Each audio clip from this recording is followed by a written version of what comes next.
Welcome to Bitcoin Roadshow. As a warning, this is bound to happen sooner or later. So there's an email I just got sent by legder.com. Now, to someone who has dyslexia like myself, and even maybe people who don't, it can definitely catch you out. Same as the Binance, they called it a Binance hack a few years ago. It wasn't really a hack, it was just if people screwed up by not paying attention, then you would give away your details for your account. It's hardly a hack, really. They created a website called lowercase l. So when they typed it out, it was lowercase l, you see? So it looked like Binance, but it was actually Bullnance. This is similar. This is legder.com. Very convincing to me at first. It says Ledger, then it says support@legder.com. We're going to inform you Ledger has experienced a security breach affecting approximately 60,000 of the customers. And you think to yourself, hang on, why would that affect my Ledger? It shouldn't. That's the simple fact. It says, namely on Sunday 25th of October, a forensics team found, it all sounds, right, to someone who wouldn't know any better, it sounds pretty convincing, right? Found several servers. The forensics team has found several of the Ledger Live administrative servers to be infected with malware. Of course, it's not true, and even if it was true, well, one is they wouldn't be so slack on security, but two is even if they were, the worst that's going to happen is they're going to basically have your email address. And it's going to be a red-faced moment for that company. Anyway, it says at this moment it's technically impossible to conclusively assess the severity, and that you just know the whole point you've got a hardware wallet is because it can't be hacked like that, you know. Anywho, what it does, it tells you, it directs you towards a site, and usually when you hover over, you expect the site to say something different. But you can spam an email address.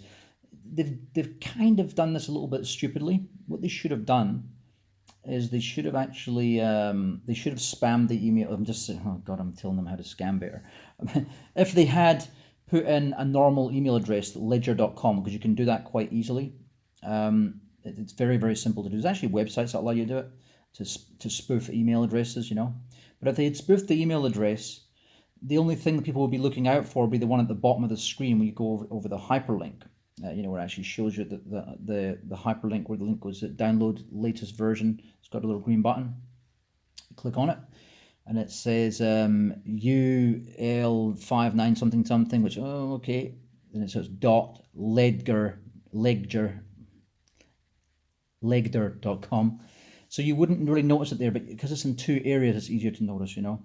So what it's trying to do is get you to go to this website. You go there and it actually does download a new version of, let me just check here. I will take you to the page, although it will be in reverse.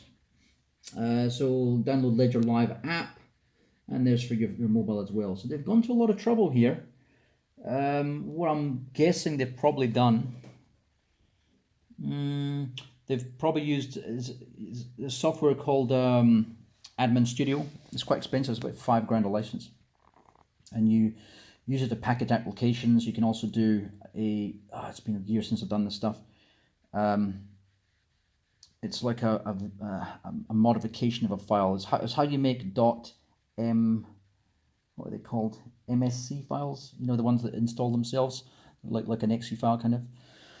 So you can actually repackage software, and you can actually add at the end of it. A lot of people used to do this years ago to add viruses. So what you would do is you would just do the normal software, and basically you download the normal software. You download or you'd create what's it called, a malware or something like that. You put them together and you run that whole file together. It creates a transform file, and then you can turn that into an executable. So it automatically bundles it for you. So say, for example, there was a whole bunch of install this, install this, install that. You could automate all that so that the user wouldn't notice all those things going on in the background. Anyway, that's what they've probably done. If not, they've done to a hell of a lot of work to create 3 different apps to basically hack into your, have a backdoor into your system. And this is the thing that I was kind of getting onto others about before, was that you know, everything is hackable, even if you can't technically hack a hardware wallet, you can convince someone to effectively let you in, let them in, you know, the Trojan horse method. So this is like leaving a USB stick outside of a company or something like that, and someone takes it inside, and then they infected infected one of the computers. That's how it's done, you know. Anyway, I just thought I'd give that warning there. If you do have a ledger, you can get these emails. It's kind of strange how they would have ended up with my email address, though. That is strange. That might suggest that there's a possibility that a hack has been done on because that is the email address that I use to buy the thing. So that is kind of strange. And you're dealing with the company directly, because you don't buy ledgers and trezors from Amazon or eBay. You can if you're an idiot, but you don't buy it from third-party sources. They can't be modified with, you know. So that means there probably actually has been some intrusion. It could be maybe a staff member selling a database of stuff, a disgruntled person who's taking it with them. Maybe they haven't got forensic software to trace things.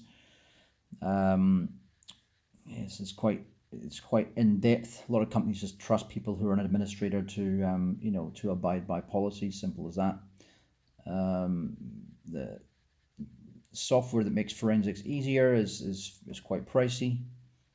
Doing forensics work is also probably even more pricey. Once you've made a mistake and you haven't got such software in place because you wanted to save money, to do forensics in the background to find out who went where at what time to access what and take what files, working out data leakage, for example.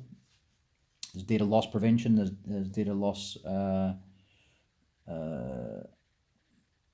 There's two types of data loss. What's it called again? One is called the prevention, and because there's no proofing. One is basically where I cannot remember the third letter of the acronym. Basically, it's where you McAfee the John McAfee guy had a thing called a Sentinel device, for example. It's a honeypot. What you basically do is you put low-hanging fruit, so that once you see where a hacker is, it gives you time to actually do some work in the background. So you give them honeypots first of all to work on, maybe crap data, maybe old data. You give them something to make them think they've actually really accessed the system, and it gives you time to see what's going on. And then you've got the prevention, data loss prevention one, DLP. Anyway, they probably haven't done it right, or else they wouldn't have my email address. And I don't think it's one of these ones where they've just sent it to everyone in the world. Because I haven't got one on my other 3 email addresses. So and again, it could be just a random Tumblr on the Hotmail extension. That could be how they're doing it. Could be. I'll have a look on Gmail as well and see if it's there. But yeah, other than that, it probably has been some kind of hack. All right, that's it. See you later.